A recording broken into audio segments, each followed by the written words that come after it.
Penanganan perkara yang melibatkan mantan Jaksa Agung Muda Tindak Pidana Khusus, Jampitsus, Febrie Adriansyah, memasuki babak baru. Penyidik kepolisian memastikan akan meminta keterangan Febrie setelah proses gelar perkara selesai dilaksanakan.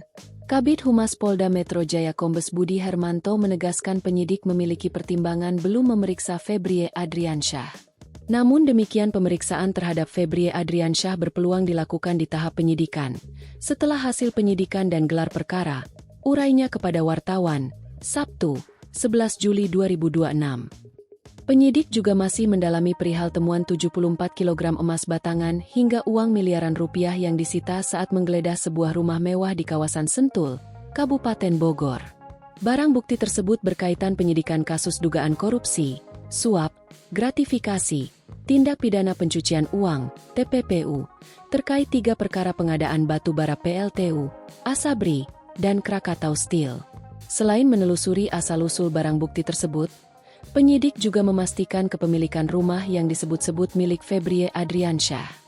Ia menjelaskan bahwa pemeriksaan terhadap Febrie Adriansyah merupakan bagian dari tahapan penyidikan yang dilakukan sesuai prosedur hukum.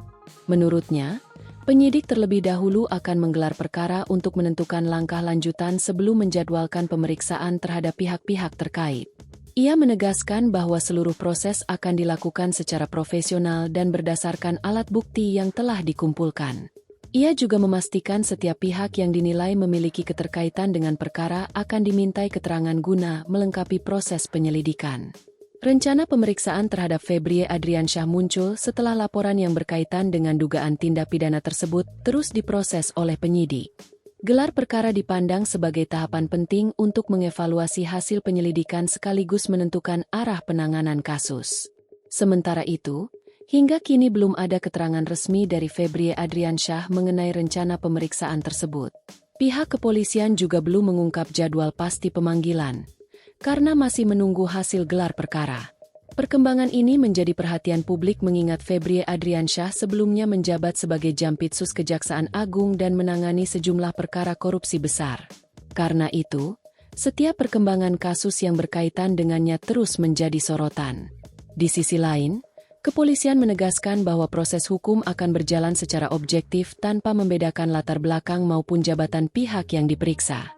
Penyidik berkomitmen menyelesaikan perkara berdasarkan ketentuan hukum yang berlaku. Tahapan gelar perkara dan rencana pemeriksaan ini menjadi penentu arah penyidikan selanjutnya, sekaligus membuka peluang munculnya fakta-fakta baru yang akan diuji dalam proses hukum berikutnya.